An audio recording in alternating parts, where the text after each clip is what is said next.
nosotros que formamos parte de la generación actual somos profundamente bendecidos por los avances que la ciencia ha puesto a nuestro servicio hoy en día. El siglo XX, de hecho, fue llamado el siglo del avance y de la ciencia. Y uno de los aspectos de la ciencia en que se avanzó mucho de la mitad del siglo pasado en adelante hasta el día de hoy fue el tema de la comunicación. Creo que nunca como antes el ser humano se ha podido comunicar como lo hace hoy en día. Es increíble, meditando ahorita en el carro, como uno de la persona, el campesino más humilde, más alejado de la civilización, cuando generalmente lo enfocan en reportajes, en cosas así, siempre tiene ya su celular a mano. Eso era inconcebible hace no muchos años. No sé aquí cuántos recuerdan el telegrama o el Marconi. Cierto que nosotros, cuando se iba un familiar a lejanas tierras, la comunicación era bien complicada, porque uno tenía que esperar días, hasta meses a veces para recibir noticias de ese familiar que estaba lejos de nosotros. Hoy en día no es sino meter la mano al bolsillo, sacar el pequeño teléfono, hacer una llamada, y los más avanzados, los que tienen los smartphones, tienen su recurso del video, incluso para uno poder ver. Puedo comunicarme con esas personas que están lejos en un momento. Es una bendición. Me imagino haber vivido en otro siglo donde las comunicaciones eran tan limitadas. Las comunicaciones son las que determinan que existan las sociedades puedan coexistir. El ser humano se ha comunicado siempre. Lo que pasa es que hoy en día en términos de comunicación se habla de la tierra como una aldea global donde todos estamos intercomunicados. Ahora, la comunicación racional e inteligente es un privilegio que tenemos los seres humanos, a diferencia de los animales que manejan un instinto. Nosotros tenemos una comunicación racional, una comunicación inteligente, que podemos compartir información con las personas que están a nuestro lado.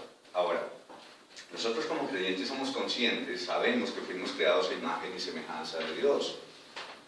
Y si nosotros dentro del aspecto de nuestra personalidad podemos comunicarnos, tenemos que entender que el Dios del cual procedemos, que es la fuente de nuestra vida, Él también se comunica. Dios se ha comunicado, de hecho es una realidad que encontramos en la palabra. Dios se ha comunicado, Dios proyecta en el hombre al crearlo esa imagen y semejanza que también tiene que ver con el aspecto de que nosotros nos comunicamos. Si miramos el texto bíblico, nosotros vemos que en el jardín del Edén había comunicación entre Dios, Adán y Eva, esa primera pareja. Entonces, Dios se comunicaba, se acercaba a ellos, les hablaba en términos claros, entendibles, razonables, y a la vez ellos se comunicaban igualmente con Dios. Por tanto, nosotros podemos deducir que somos seres humanos que nos comunicamos porque procedemos de un Dios que se comunica. Ahora, lo que vemos en Dios también en la Escritura es que Él se comunicaba antes de que todo existiera, en la eternidad, antes de que el mundo presente, antes de que los seres humanos existieran, antes de que Dios creara los cielos y la tierra, antes de que el sol comenzara con su ciclo a determinar los días y las horas sobre los seres humanos, ya Dios hablaba en la eternidad, donde solamente existía Él, la divinidad se comunicaba. Vemos, por ejemplo, en Génesis 1:26, cuando Dios decide de su voluntad crear al hombre, Él dice, hagamos. O sea, que está involucrada más de una persona en el proceso creativo. Nosotros los que somos trinitarios, que creemos que Dios es un Dios trino, que Dios subsiste en tres personas, entendemos que en la eternidad Dios se comunicaba con el Hijo y se comunicaba con el Espíritu Santo. Por eso Él puede decir, antes de que existiéramos nosotros los seres humanos, hagamos. Está hablando en plural y está diciendo que toda la Trinidad participó en el hecho creativo del hombre. También vemos en Génesis 11:7, cuando se da la rebelión de Babel, como Dios dice, descendamos. Algunos que no quieren reconocer la doctrina de la Trinidad dicen que este descendamos es Dios dirigiéndose a los ángeles, pero nosotros entendemos que es la Trinidad la que está aquí intercomunicándose para llevar a cabo una acción en contra de otra acción que el hombre estaba llevando a cabo en ese momento. Y en Isaías 6:8, igualmente, cuando Isaías es comisionado, cuando Isaías tiene esa visión gloriosa que lo humilla de la gloria de Dios, vemos como la divina respuesta dice, ¿a quién enviaré y quién irá por nosotros? ¿Quiénes son nosotros? No son los ángeles, es el Dios trino, es la deidad que está precisamente en ese proceso de comunicarse, de hacer las cosas como producto de una comunicación racional e inteligente entre ellos. Y en el pacto eterno de redención, antes de que el hombre cayera, antes del principio de los tiempos, en el Salmo 2.8, Dios dice, pídeme, hablando con el Hijo, lo entendemos nosotros de esa manera, pídeme y te daré por herencia a las naciones y como posesión tuya los fines de la tierra. Ahora, no solamente Dios se ha comunicado entre sí en la divinidad, sino que vemos que también se ha comunicado con nosotros, sus criaturas, a pesar de la caída del hombre, a pesar de que se rompe esa perfecta comunión y comunicación que existía entre Dios y sus criaturas. Vemos que sin embargo Dios no deja de comunicarse con el hombre. Ahora, Dios se ha comunicado, y eso es lo que vamos a ver en el estudio de esta mañana, que Dios se ha comunicado en un tiempo específico, de una forma o una manera en particular, y que Dios tiene un propósito o un motivo fundamental cuando se comunica con su criatura en su estado caído, y que dentro de ese propósito hay un mensaje central para el hombre. Y ese mensaje tiene que ver precisamente con el estado en que queda el hombre luego de la caída. O sea, es un mensaje redentivo el que Dios le ha comunicado al hombre. Vamos a mirar precisamente a través de las Escrituras cómo Dios es el que toma la iniciativa de comunicarse con nosotros. Se cree erróneamente cuando uno trata de compartir el Evangelio con alguien que no conoce la verdad. La gente generalmente tiene la idea de que el hombre busca a Dios. Es que yo estoy buscando a Dios y hay que buscar más de Dios, dice la persona. Pero lo que nosotros vemos en realidad es que Dios no está perdido, el que está perdido es el hombre. Por tanto, a uno es al que lo buscan cuando está perdido. Uno está como perdido tratando de hallar una salida si se da cuenta que está perdido, pero si tampoco sabe que está perdido no va a buscar la forma de salir de su estado. Y en ese estado es en el que se halla el hombre, precisamente en un estado de perdición. Entonces vamos a ver hoy, esta mañana, a través de la Escritura, vamos a ver a la Biblia, Hebreos 1 al 3. Y aunque este texto no, el libro de Hebreos en general, es utilizado para mostrar la supremacía de Jesús sobre todo, que eso es lo que hace el autor de Hebreos, mostrándonos la supremacía sobre los ángeles, que es lo que sigue a continuación de los versículos que vamos a leer. Supremacía sobre Moisés, supremacía sobre los sacrificios, sobre el sacerdocio, supremacía sobre todo, mostrándonos que Jesús está sobre todos. En estos primeros 3 versículos que vamos a leer en esta mañana vamos a enfocarnos en un aspecto primordial, y es el aspecto de la comunicación de Dios. Vamos a leer el texto teniendo como en mente esa idea de que Dios se ha comunicado. Dice la Escritura, Dios habiendo hablado muchas veces y de muchas maneras, pongámonos en pie los que tengan impedimentos. Hebreos 1, versículo 1 hasta el versículo 3. Dice la bendita palabra de Dios, Dios habiendo hablado muchas veces y de muchas maneras en otro tiempo a los padres por los profetas, en estos postreros días nos ha hablado por el Hijo, a quien constituyó heredero de todo y por quien asimismo hizo el universo, el cual siendo el resplandor de su gloria y la imagen misma de su sustancia, y que sustenta todas las cosas con la palabra de su poder, habiendo efectuado la purificación de nuestros pecados, por medio de sí mismo se sentó a la diestra de la majestad en las alturas. Vamos a dejarlo hasta ahí porque lo que continúa ya es el tema de la comparación entre lo que representa Cristo y lo que representan otros elementos o personajes dentro del plan redentivo, para siempre. Entonces vamos a mirar esta mañana este texto a partir del título "Y Dios ha hablado", así como con signos de admiración. Porque a mí me parece increíble, como lo vamos a ver más adelante en algunos textos bíblicos, que Dios haya hablado a una criatura como el hombre. ¿Qué es el hombre para que Jehová, que habita en medio del fuego de su santidad, le hable al hombre y el hombre viva? A nosotros nos debe sorprender que Dios quiera hablar con nosotros. Si nos autoexaminamos a nosotros mismos, hacemos un análisis honesto, objetivo realmente de lo que nosotros somos. Es increíble que Dios nos hable y nosotros sigamos viviendo. Cuando miramos la experiencia en Horeb, cuando Dios da las tablas de la ley en el monte Sinaí, vemos el terror del pueblo. Era pavor a la voz de un ser tan majestuoso, cuya voz de trueno, cuyas trompetas resonaban, era juicio sobre los pecadores. Pero nosotros hoy podemos saber que Dios ha hablado. Ahora, lo que el texto vemos en el texto, que el texto comienza con una afirmación, una realidad maravillosa de la persona de Dios, y empieza con el nombre Dios. Eso nos habla de la realidad de su existencia. La Biblia no fue dada con el propósito de convencer al hombre de la existencia de Dios. En ninguna parte se argumenta o trata de argumentar frente a los científicos, a los hombres inteligentes, a los sabios de este mundo o frente a los ignorantes. La Biblia no trata de argumentar como lo hacen los científicos cuando se meten a un laboratorio y tratan de demostrar sus teorías, mostrando una evidencia. La Biblia no trata de hacer eso. La Biblia da por sentado que Dios existe. Si vamos a Génesis 1:1, en el principio creó Dios. Si la Biblia tratara de demostrar la existencia de Dios a los pecadores, comenzaría por argumentar en Génesis 1:1, voy a demostrar por qué decimos que Dios existe. Pero no, la Biblia ha por sentado la existencia de Dios. Igualmente el autor del libro de los Hebreos da por sentado la existencia de Dios, y él comienza con el término Dios. Dios, habiendo hablado muchas veces. La Biblia, por tanto, no trata de probar esa existencia de Dios. La Biblia lo que trata de mostrar es lo que Dios ha hecho. En Génesis 1:1, por ejemplo, la Biblia nos muestra el poder creativo de Dios. En el principio creó Dios. Juan 1:1 también dice que en el principio era el verbo y el verbo era con Dios y el verbo era Dios. Nos está revelando la palabra de Dios.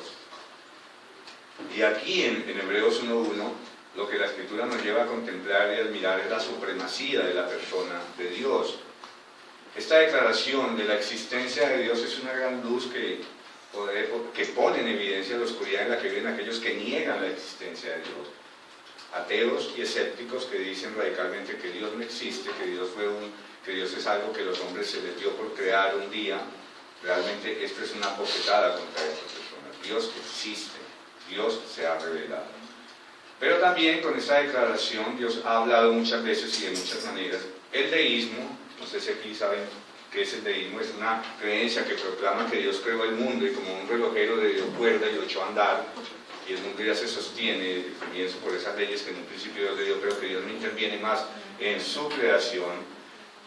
Vemos como el deísmo también es derrotado en sus falsos argumentos, esos muros, fortalezas que el deísmo ha creado para tratar de esconderse detrás de ello. Vemos que a la luz de esta declaración no son más que frágiles muros de tierra movediza. Sus frágiles conciencias no los pueden esconder detrás de estas grandes declaraciones que hace la palabra de Dios. Él es quien sustenta todas las cosas, como nos dice en el versículo 3, con la palabra de su poder. O sea que Él está presente continuamente en el proceso, en el desarrollo de la historia del ser humano y en el desarrollo de los acontecimientos que nosotros presenciamos día a día. Él es quien da vida y aliento a todas las cosas, como dice Pablo, ante los filósofos atenienses en el Areópago en Hechos 17:25.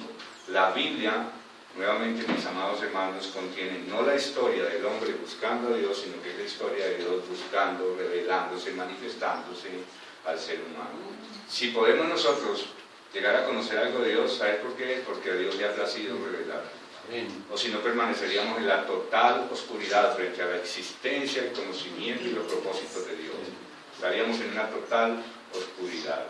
Podemos saber algo de Dios precisamente por eso, porque Él ha querido revelarnos. Si podemos oír su voz en los pasadizos, si podemos oír la voz en los pasadizos de la historia de la humanidad, es porque Él nos ha dejado oír su susurro. Lo escuchamos su voz. Los cielos cuentan la gloria de Dios, el universo anuncia la obra de sus manos.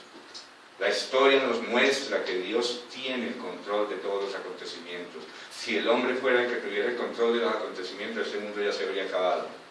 Pero es Dios el que sostiene, el que controla. Aún la capacidad del hombre pecar es controlada soberanamente por Dios. Y si nosotros en nuestro estado caído no fuimos más pecadores, es porque a Dios soberanamente le plació contenernos en ese raudal de maldad que había en nuestro corazón. Si no, seríamos iguales o peores que los peores delincuentes que han habido. Pero Dios tiene el control de todo. Ahora en ese párrafo inicial también podemos observar algunas de las doctrinas fundamentales de la fe cristiana. Vemos la revelación de Dios, vemos la inspiración de su palabra y vemos la persona y obra de nuestro Señor Jesucristo. Ahora, el autor en el comienzo del libro de Hebreos nos lleva a poner nuestra mente, nuestros ojos, nuestros oídos en algo, en el hecho de que Dios se ha comunicado, Dios habiendo hablado muchas veces. Ahora, Él toma la iniciativa de revelarse a nosotros, sus criaturas caídas, sus criaturas rebeldes. Y realmente, cuando uno piensa en esto, cuando yo personalmente pienso en esto, ¿qué soy yo para que Dios me haya hablado? ¿Qué soy yo? Miremos, por ejemplo, cómo lo presenta Deuteronomio 5:26. Deuteronomio 5:26.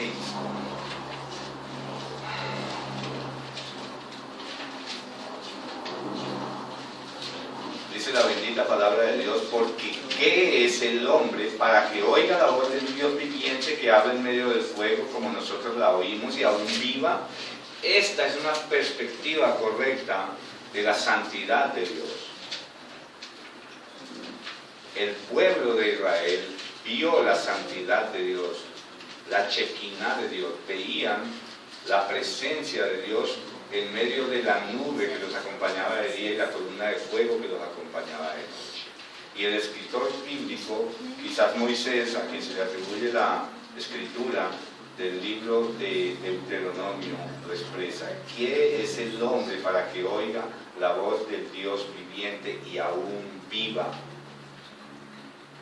Cuando Dios habla al pecador, sus palabras deberían de ser juicio solamente. Juicio debería recibir el hombre cuando Dios le habla al hombre. Y sin embargo, como vemos desde el comienzo, aún desde antes que el hombre cayera, Dios ya estaba manifestando su misericordia. Ahí vemos que el Cordero, lo que dice la Escritura, que el Cordero, como dice en Apocalipsis, el Cordero fue inmolado desde antes de la fundación del mundo. ¿Qué me dice eso? Que aún antes de que el hombre cayera, ya Cristo estaba fungiendo como mediador, como sacerdote entre el hombre que iba a caer y el Dios que reclamaba una perfecta obediencia. Entonces vemos esa obra mediadora de Cristo. ¿Qué es el hombre para que te acuerdes de él? O el Hijo del Hombre para que lo visites. Entonces vamos a ver esta mañana cómo se ha comunicado y se comunica ese glorioso Dios, ese precioso Señor, cómo nos habla. Y el texto nos muestra claramente los tiempos en los que Dios ha hablado. Y vemos claramente los tiempos definidos en la declaración de los versículos 1 y 2. Dice, Dios habiendo hablado. ¿En qué verbo está eso? En pasado. Y cuando vamos más adelante, versículo 2, en estos postreros días nos ha hablado. ¿Qué tiempo está hablando? El presente continuo. Nos ha hablado. No dice nos habló, sino nos ha hablado. Da la idea de que Dios continúa hablando. Ahora vamos a analizar estos dos tiempos y vamos a analizar las maneras en que Dios ha hablado en estos dos tiempos para definir claramente cómo habla Dios en día, porque hoy hay mucha especulación en el pueblo cristiano al respecto y hay mucha confusión al respecto. Uno escucha fácilmente predicadores que desde un púlpito dicen que acaban de estar sentados con el Espíritu Santo al borde de la cama y que el Espíritu Santo les reveló algo nuevo, que acaban de ver un ángel antes de, y lo digo por experiencia propia porque estuve en este tipo de iglesias. Acabo de entrar al templo y acabo de ver un gran ángel del Señor parado junto a la puerta del templo, protegiendo esta congregación y derramando bendiciones de Dios sobre todos los que están en este lugar. Entonces vamos a mirar a la luz de la palabra qué nos dice la Escritura respecto a la manera, los métodos y los tiempos en los que Dios ha hablado al ser humano. Lo primero que vemos es que ocurrió algo en el pasado. Dice, Dios, habiendo hablado muchas veces y de muchas maneras, en otro tiempo. Cuando el escritor dice en otro tiempo, es como si él estuviera mirando muy lejos en el pasado, en otro tiempo. O sea, no está hablando del día de ayer, está hablando de otro tiempo. ¿Por qué otro tiempo? Cuando miramos la revelación del Antiguo Testamento, nosotros llegamos al final de la revelación hasta el libro de Malaquías. Y el libro de Malaquías fue escrito alrededor del año 400 a.C. Y nosotros sabemos que hubo un periodo de silencio largo de parte de Dios de cerca de 400 años en el cual Dios no habló ni por profeta, ni por visión, ni por sueño, ni de ninguna manera. Dios calló. Dios guardó silencio durante 400 años. Y si a eso añadimos el hecho de que este libro fue escrito alrededor del año 60 después de Cristo, estamos hablando de un periodo de 460 años que el escritor está mirando hacia atrás. Y él está diciendo que en otro tiempo Dios habló. Ahora, ¿qué pasó en el pasado? Lo que vemos es que Dios habló, se reveló en un lenguaje sencillo, asequible y entendible al ser humano. O sea, Dios se acerca a la criatura y se pone al nivel de la criatura cuando se va a comunicar con la criatura. El mensaje de Dios en lo que tiene que ver con la salvación del hombre, con la redención del hombre, siempre ha sido claro. Dios no ha hablado de manera confundida.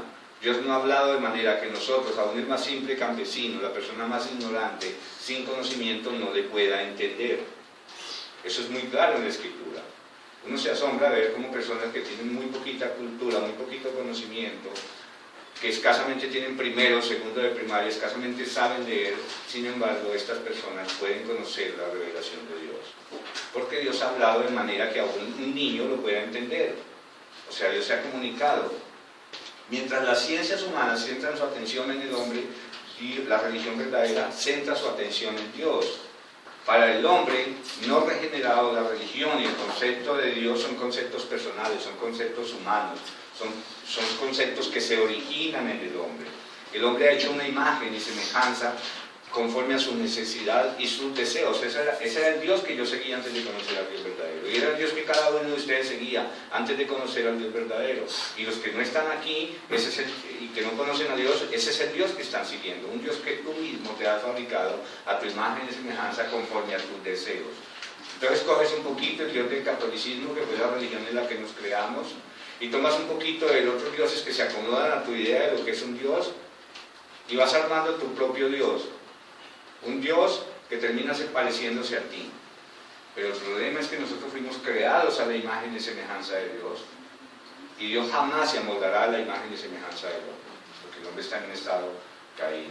Entonces, lo primero que vemos es que Dios utiliza muchos mensajeros. Dice que habló muchas veces y de muchas maneras en otro tiempo a los padres por los profetas. ¿Quiénes eran los profetas? Eran mensajeros autorizados de Dios. Dice la Escritura que Dios habló a los padres. ¿A qué padres se refiere? A los patriarcas del Antiguo Testamento, pero también a aquellos personajes como Adán, como Noé, como Abraham, que escucharon de manera audible la voz de Dios. Ellos no tuvieron dudas cuando Dios les hablaba. Ellos sabían que era Dios, el Dios soberano, el que les estaba hablando, que se había acercado a ellos y les había hablado en su propio lenguaje.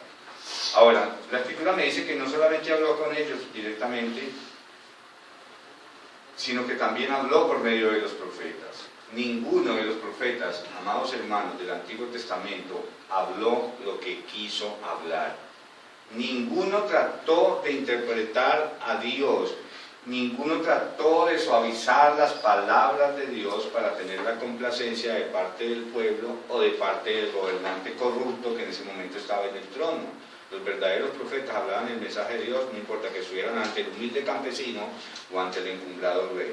Ellos siempre hablaron la voz de Dios y lo hablaron con autoridad. Los falsos profetas sí hacían eso. Eso lo vemos claramente en los libros históricos, los libros de Primera de Reyes, Segunda de Crónicas. Vemos cómo ellos, los falsos profetas, trataban de hablar lo que el rey quería, lo que el rey impío quería escuchar. Y que los verdaderos profetas, por el contrario, denunciaban el pecado de sus gobernantes. Y por tal razón muchos de ellos fueron muertos, fueron sacrificados por hablar la verdad de Dios. Ningún verdadero profeta trató de hacer una imagen o semejanza de lo que ellos presuponían que era Dios. Ellos reconocieron que solo reproducían el mensaje, la comunicación autoritativa de Dios, y las expresiones más comunes que encontramos en los profetas, ¿cuáles son? Así dice Jehová, la boca de Jehová ha hablado, oíd palabra de Jehová, oímos a mi palabra de Jehová. Ellos hablaban con total seguridad de que era Dios el que estaba hablando a través de ellos. Jamás les escucharemos a ellos decir, oíd mis palabras, yo creo que Jehová ha hablado, o quizás lo que les estoy hablando sea palabra de Dios. No, ellos estaban convencidos que lo que hablaban era palabra de Dios. Igualmente hoy todo predicador que se pare en el púlpito, que hable conforme a la verdad de Dios, a la palabra de Dios, prestemos atención, porque ese hombre no está hablando sus propias palabras, él está hablando la palabra de Dios. Él es un micrófono imperfecto que está reproduciendo la voz del gran Dios, porque eso es lo que somos nosotros, micrófonos imperfectos que muchas veces distorsionamos el sonido de la preciosa voz de Dios. Entonces vemos que también Dios habló muchas veces, nos dice el texto, no solamente habló a los padres por los profetas, sino que Dios también habló muchas veces. Vemos que la voz de Dios corre a lo largo del texto bíblico, desde Génesis 1:3, donde Dios dijo, la voz de Dios habló, sea la luz, hasta Malaquías, que es el último libro del Antiguo Testamento, capítulo 4, versículo 1 a 6, donde el escritor dice, porque aquí viene día ardiente como el horno, y todos los soberbios y todos los que hacen maldad serán estopas. Aquel día vendrá, está hablando del día del juicio final, día de la consumación de las cosas. Aquel día vendrá, los abrazará. Ha dicho Jehová de los ejércitos. Si se ha dicho, significa que es Dios el que está hablando, el que está comunicando los eventos futuros. Mas a vosotros, esa palabra es para los creyentes, para los verdaderos creyentes, los que teméis mi nombre, nacerá el sol de justicia y en sus alas traerá salvación. Habla tanto de la primera venida de Cristo como de su segunda venida. La primera trajo salvación por medio de la consumación de su obra, de su sacrificio sustitutivo, pero en la segunda venida Él vendrá para rescatarnos definitivamente y manifestar perfectamente su salvación. Ahora, ese mensaje de salvación discurre en forma progresiva en el tiempo a lo largo de la revelación de Dios. Ahora, ¿qué es lo que vemos aquí? Dios es sabio. De eso estamos totalmente convencidos. Dios es absolutamente sabio. ¿Y qué es lo que está haciendo Dios? Él, como un artista sabio, como un artista que sabe lo que está haciendo, Él desde el comienzo coloca un gran lienzo y en ese lienzo empieza a plasmar rasgos, trazos de lo que va a ser la obra de redención. Y al final, lo que Él plasma es lo que le da sentido a toda esa cantidad de detalles que Él puso en un comienzo. ¿Qué es lo que le da sentido a toda la obra de redención? Cristo en la cruz. Eso es lo que completa el cuadro de la redención. Y lo que Dios va haciendo es revelándole a cada uno de los profetas, de los hombres del Antiguo Testamento, trazos de lo que va a ser. Por eso ellos no pudieron entender perfectamente como lo entendemos nosotros hoy en día, porque nosotros ya estamos viendo el cuadro completo. Ya vemos a Cristo como el centro de la redención. Y esos otros detalles que están en el Antiguo Testamento, nosotros sabemos que adornaban o anunciaban lo que iba a ser la gran revelación de Dios en la persona de su Hijo Jesucristo. Ahora, esos personajes, oficios, eventos y elementos que figuraban a Cristo no fueron más que ese telón de fondo sobre el cual Dios plasmó o montaría la gran obra final de la redención. Pero en todo eso Dios estaba comunicando, Dios estaba diciendo algo. Y fue importante para ellos en el pasado entenderlo, escudriñarlo, como lo dice Pedro, que ellos escudriñaron a ver qué era lo que Dios les quería decir respecto a Cristo, pero no lo pudieron entender porque ellos estaban administrando eso para nosotros. Nosotros hoy podemos ver eso y podemos gozarnos y gloriarnos en el hecho de la obra que Dios hizo para nosotros. Dios se comunicó, habló, reveló el propósito que Él tenía, y era redimirnos a nosotros, salvarnos de una segura condenación que había sobre nosotros. Toda la obra la hizo Él. A Él le plació hacerlo y le plació revelarnos a nosotros ese plan de salvación. Para nosotros, antes de conocer al Salvador, esto era un misterio. No sabíamos que esto existía. Vivíamos conformados con nuestra vida, engañados con nuestro propio pecado. Pero cuando Dios abre nuestros ojos, nosotros podemos ver esta gran obra que Él hizo. Vemos el cuadro completo. Vemos a Cristo en el centro del cuadro.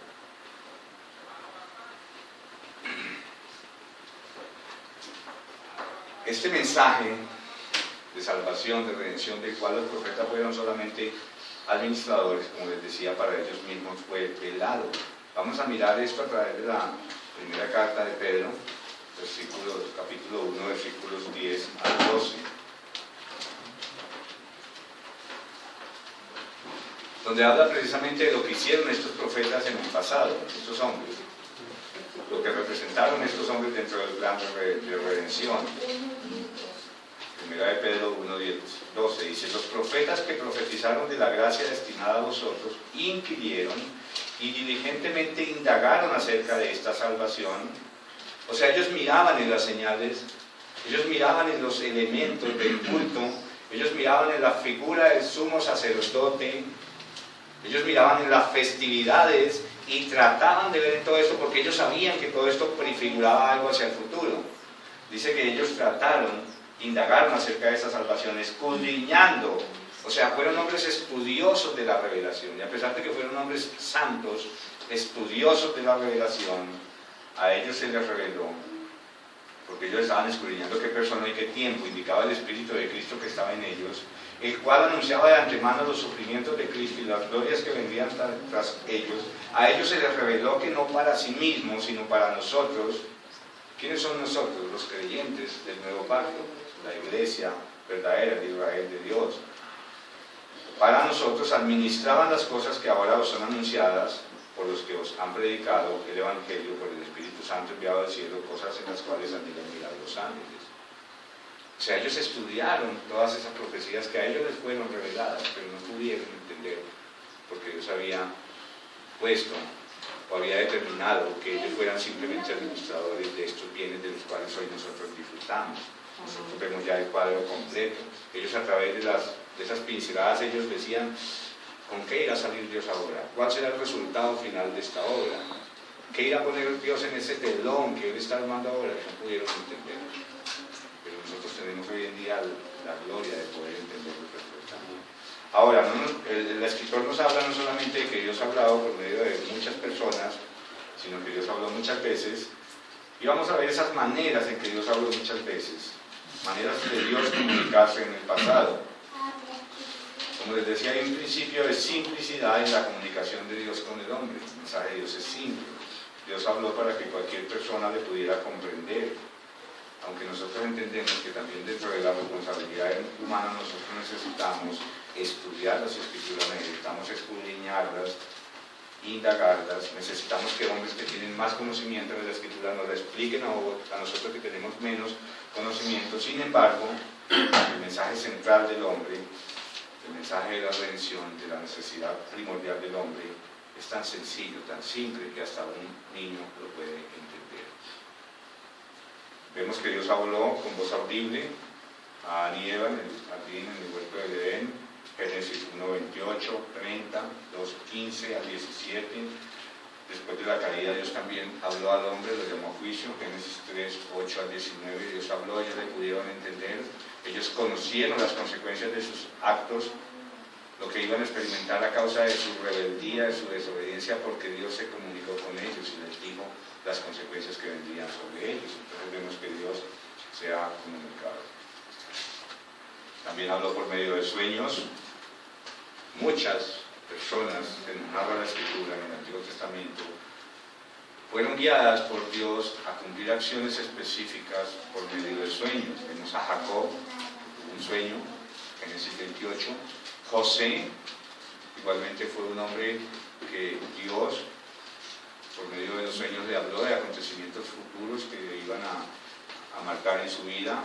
Pero vemos que también hay personas impías, que no sabemos si se hayan convertido después, pero hubieron personas impías que también tuvieron sueños de parte de Dios, como el jefe de los coperos. Ellos tuvieron un sueño, y entendemos que era Dios que estaba hablando por medio de este sueño. José pudo interpretarlo, que sabía que era un sueño que provenía de Dios. Faraón mismo tuvo un sueño. ¿Recuerdan el sueño de las vacas gordas y las vacas flacas? Ese sueño venía de parte de Dios, y este faraón, era un rey impío. Sin embargo, Dios habló a un rey impío por medio de un sueño y afectó los destinos de esa nación por medio de ese sueño, y lo que Dios hizo por medio de José. Salomón fue un hombre que también tuvo un sueño de parte de Dios. Nabucodonosor, otro rey que no sabemos, queda como la duda si realmente era un creyente, fue guiado por medio de un sueño. Abimelech, en Génesis 20, cuando iba a tomar la mujer de Abraham, Dios le advirtió por medio de sueños que no pusiera sus manos sobre esa mujer. Pero también Dios habló por medio de visiones. Abraham, Moisés, Samuel, Isaías, Ezequiel, muchos hombres tuvieron visiones de Dios. Teofanías, que es otra manera como Dios se comunicó en el Antiguo Testamento, apariciones en forma humana, reencarnaciones de Cristo, como en el caso de Abraham, de Isaac, Jacob, Moisés, Gedeón, la madre de Sansón. Bien, tuvieron esas teofanías, apariciones en forma humana, pero Dios también habló por impresiones o percepciones en el corazón, ponía ese sentir en el corazón. Y también Dios hablaba por medio de los elementos cúlticos. El tabernáculo y sus diversos elementos hablaban, era una forma de Dios comunicar sus planos, sus propósitos. Las festividades en Israel también eran una forma de expresar la palabra de Dios, la forma como Dios hablaba. Ahora, dejando, ya para terminar este tema de la forma como Dios habló en el pasado, vamos a contextualizarlos, al traerlo al tiempo presente, teniendo en cuenta que en estos postreros días Dios nos ha hablado por el Hijo, que es el segundo punto de la enseñanza en esta mañana. Por por la forma en que el autor presenta estos elementos utilizados por Dios para dirigirse al ser humano, al hombre en el pasado, nosotros podemos llegar a una conclusión, sin peligro de equivocarnos, de que estas formas especiales de comunicación de Dios ya no están vigentes. Ya Dios no habla de esa manera, porque el autor nos está presentando eso, las dos etapas de la comunicación de Dios. Dios, habiendo hablado en el pasado, nos muestra que habló de muchas maneras. Nuestra función es determinar en el estudio de la palabra de qué maneras habló Dios, porque el autor no entra aquí en detalle, sino que esa ya es nuestra responsabilidad. Pero hemos entendido por la escritura rápidamente que esa fue la forma que Dios utilizó en el pasado. Por tanto, teniendo en mente que aquellos elementos que prefiguraban como sombras la obra futura que Cristo cumpliría en la cruz como Redentor, esas formas fueron anuladas definitivamente al tener un pleno cumplimiento en Él. En Él se cumplieron. Recordemos que todas esas cosas eran tipos de la obra de Cristo, prefiguraban, eran sombras que se proyectaban desde el Calvario hacia atrás. Es como si Dios hubiera puesto su reflector sobre la obra de Cristo, sobre la cruz, y proyectara eso hacia atrás. Y todas esas sombras, eso que vemos en el pasado, son sombras simplemente que provenían del Calvario, de la obra de la cruz. Pero eso ya quedó en el pasado porque en Cristo se cumplieron todas. Ahora nosotros no tenemos que estar siendo seguidos o buscando revelaciones, buscando visiones, revelaciones personales. No tenemos que estar buscando que Dios nos hable por sueños o que Dios nuevamente nos hable como es audible, como le habló a aquellos hombres, como les habló a los profetas. No necesitamos que Dios envíe sus ángeles a traernos sus mensajes, no necesitamos experimentar éxtasis o trances o cualquier otro tipo de comunicación aparte de la autoritativa dada por Dios para el tiempo presente, que está contenida en su palabra. Su palabra es precisamente la voz de Dios. Cualquier otro mensaje que como revelación venga a mí, que trate de direccionar mi vida, aparte de la palabra de Dios, tengo que prestar atención. Ni siquiera nuestro propio corazón. Nosotros ya sabemos lo que es nuestro corazón. Antes nos guiábamos por el corazón, es que yo siento en mi corazón. Y hoy en día le dicen a muchos que yo siento en mi corazón decirte de parte de Dios. Yo no creo en tu corazón porque no creo tampoco en el mío. Entonces solamente la palabra de Dios. Cualquier elemento diferente al que Dios hoy autoritativamente nos ha dejado, cualquier comunicación de parte de Dios que no lleve al hombre a ver la santidad de Dios tal como es Él y a verse a sí mismo tal como es el hombre, un pecador que necesita urgentemente volverse hacia Dios, cualquier mensaje de Dios que no contenga este elemento que conduzca al hombre al arrepentimiento y a la fe solamente en Jesucristo, no es la voz de Dios. Ahora, ¿cómo habla Dios hoy? Que ese es el segundo punto, el tiempo presente. Dice que en estos postreros días nos ha hablado por el Hijo. Ahora, ¿a qué momento histórico corresponden estos postreros días? Este término de los postreros días lo encontramos desde el Antiguo Testamento, no es un término neotestamentario, porque aún desde el Antiguo Testamento encontramos esta expresión. Y esta expresión hace referencia a un tiempo definido, un tiempo determinado en el futuro respecto al Antiguo Testamento. Vamos a mirar, por ejemplo, en Números 24-14, donde Balaán, este profeta rebelde, recibe de parte de Dios la revelación de lo que Dios iba a hacer con su pueblo en los postreros días, de lo que iba a hacer con Israel. Deuteronomio 4:30, si quieren tomen nota para que no nos retrasemos mucho. Deuteronomio 4:30 también Moisés está hablando de la futura restauración de los rebeldes que se vuelvan a la voz de Dios en los postreros días. O sea, Moisés está hablando de que en los postreros días los rebeldes de Israel, o muchos de los rebeldes de Israel, se van a volver a Dios a través de la voz de Cristo. Eso ocurriría en los postreros días. Pero hay un texto, un libro particular, que nos permite tener más luz sobre este periodo particular de la narración bíblica, y es Daniel 2. En Daniel 2 encontramos el sueño del rey Nabucodonosor. Creo que aquí todos los estudiosos de la Escritura saben a qué me refiero cuando Nabucodonosor sueña con una gran estatua compuesta de diferentes elementos que de un momento a otro es derribada, estirada a tierra. Este sueño perturba al rey Nabucodonosor de manera que él manda a llamar a todos los sabios de su reino, astrólogos, brujos, a los caldeos, y les dice que tienen que adivinarle el sueño y su significado. durante 2 veces los llaman, estos hombres se excusan, entonces la sentencia que hay sobre ellos es pena de muerte. Nabucodonosor los sentencia a muerte porque sabe que son unos falsos, unos engañadores, que no son capaces de adivinarle algo que él soñó y su interpretación. En ese contexto es que aparece Daniel, y Daniel, no por miedo de salvar su vida, sino por el propósito de mostrar la gloria de Dios, que Dios conoce y determina todas las cosas que acontecen en el reino de los hombres. Daniel pide audiencia con el rey y le dice que el Dios de los cielos le va a revelar el sueño. Y en esta revelación que Dios le da a este sueño encontramos el término posteros días. ¿Qué dice Daniel al respecto de estos posteros días? Dios le muestra a través de este sueño cómo en los posteros días se levantará un reino que echará por tierra todos los reinos humanos. Eso es lo que significa esa roca que era desprendida y que arrasaba con esa estatua y la volvía un montón de polvo. Dice que este reino inconmovible, eterno, se establecerá precisamente como un reino eterno y que llenará toda la tierra en su desarrollo progresivo. Vamos a mirar algunos textos de Daniel 2, Daniel 2, 27 al 28. Vamos a mirar esos dos textos inicialmente.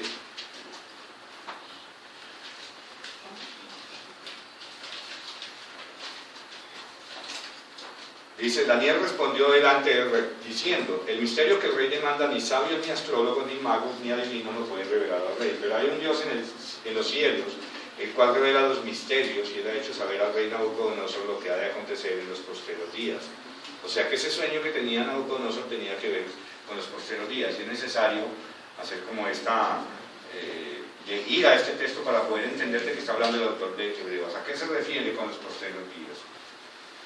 Versículos 34 y 35 del mismo Daniel 2. Dice, estabas mirando, aquí ya está desarrollando Daniel lo que había sido el sueño de Nabucodonosor, y le dice a Daniel, rey, estabas mirando hasta que una piedra fue cortada no con mano, e hirió la imagen en sus pies de hierro y de barro cocido y los desmenuzó. Entonces fueron desmenuzados también el hierro, el barro cocido, el bronce, la plata y el oro, y fueron como tamo de la cera del verano, y se lo llevó el viento, sin que de ellos quedara rastro alguno, mas la piedra que dio a la imagen fue hecha un gran monte que llenó toda la tierra.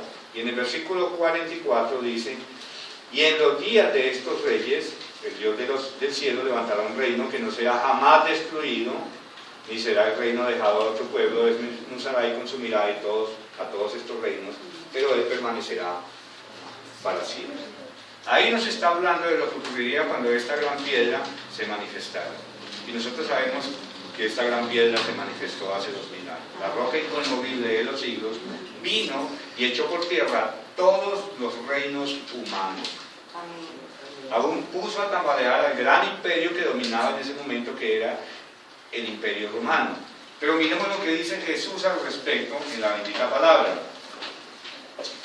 ¿Qué dice de sí mismo el Señor Jesucristo? Juan 18:36. Como hemos entendido que los postreros tiempos desde el Antiguo Testamento estaban hablando de eventos futuros que ocurrirían cuando la roca se manifestara y echara por tierra los reinos de este mundo, ¿qué dice Jesús respecto a este reino? Jesús deja claro en Juan 18:36 que su reino no pertenece a este periodo temporal de la historia. El reino de Cristo no es un reino temporal. ¿Recuerdan que a Jesús trataron de hacerlo rey? Precisamente en ese contexto es que Jesús declara, mi reino no es de este mundo. Si no es de este mundo significa que no es un reino temporal, no es un reino perecedero. ¿Es un reino qué? Eterno, inconmovible. El reino de Jesús es de un orden diferente. Y de ese reino precisamente es que Daniel está hablando en la interpretación que Dios le da del sueño de Nabucodonosor, en Daniel 2:44. Y en los días de estos reyes, el Dios del cielo, o sea, cuando habla de los días de estos reyes, porque él está hablando ahí de muchos reyes, de 4 reinos primordiales, lo que él está hablando es que en los días presentes, en el tiempo presente, cuando los reyes del mundo estén gobernando sobre el mundo, Dios levantará un reino que no será jamás destruido, ni será el reino dejado a otro pueblo, desmenuzará y consumirá a todos estos reinos, pero Él permanecerá para siempre. Y eso lo vemos en otros versículos que no vamos a mirar, pero que pueden anotar los que están tomando nota.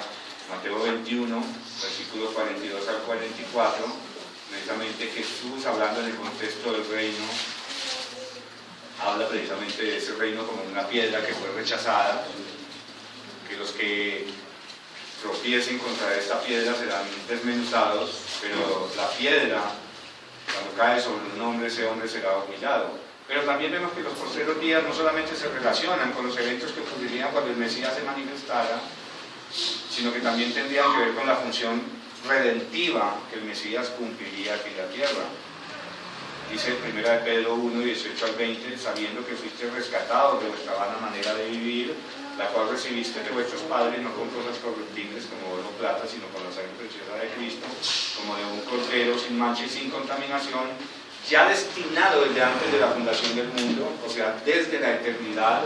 Cristo había sido designado dentro del plan redentivo como aquel que vendría a cumplir por medio de su propio sacrificio con la obra de redención. Dice, pero manifestado en los posteros tiempos. ¿Cuándo se manifestó Cristo? Dice Gálatas 4:4 que cuando llegó el tiempo, Dios envió a su Hijo, nacido de mujer y nacido bajo la ley. O sea que Cristo se manifiesta en su encarnación. Cuando Él toma forma humana, por amor a ti y a mí, para redimirnos de la esclavitud del pecado. En ese tiempo se manifiesta, y en la Escritura está diciendo, Pedro está diciendo a la iglesia, que Jesús fue manifestado en los postreros tiempos. O sea, entendemos que los postreros tiempos se inician con la manifestación de Jesús. Será comienzo de esta nueva era. Y terminarán, precisamente, como lo podemos interpretar a la luz del análisis de Hechos 2, 16, 17 y versículos 20, que ese postero tiempo tiene un periodo determinado en esta tierra, que terminará precisamente cuando Jesús se manifieste por segunda vez. O sea, en estos posteros tiempos es que Dios ha hablado por medio del Hijo. Ha hablado y hablará solamente por medio del Hijo. Y entendemos que el Hijo habla por su palabra. El Hijo es el Logos de Dios. Es la palabra revelada de Dios, desde Génesis hasta Apocalipsis. El Hijo nos ha hablado. No significa esto que nos vamos a concentrar solamente a estudiar el Nuevo Testamento, que es donde encontramos de manera más directa la palabra de Cristo, sino que Cristo también habló en el Antiguo Testamento. Y por tanto es necesario que nosotros, tanto del Antiguo como del Nuevo Testamento, aprendamos a escuchar la voz del Hijo. Amén. Y guiarnos solamente por la voz del Hijo. Cristo es el clímax de la revelación de Dios. Todo lo que Dios se propuso desde antes del comienzo de los siglos tiene su fiel y final cumplimiento en Él. Él es la piedra angular que le da estabilidad, le da firmeza y permanencia a toda la estructura del plan de Dios. Sin Él y su obra, el plan de Dios sería el más grande fracaso del universo. Nosotros estaríamos sin esperanza en este mundo si Cristo hubiera fallado en cumplir lo que se había propuesto desde antes de la fundación del mundo. Entonces, la gran demostración del triunfo del plan de Dios es el hecho de que Él habla hoy por Hijo. Habla por Hijo, porque el Hijo está vivo y reinando como soberano absoluto. Ahora vamos a ver rápidamente, para terminar, 6 aspectos que tienen que ver por qué nosotros tenemos que prestar atención al Hijo, porque debemos escucharle a Él. Y es lo que el autor de la carta a los Hebreos argumenta en el texto.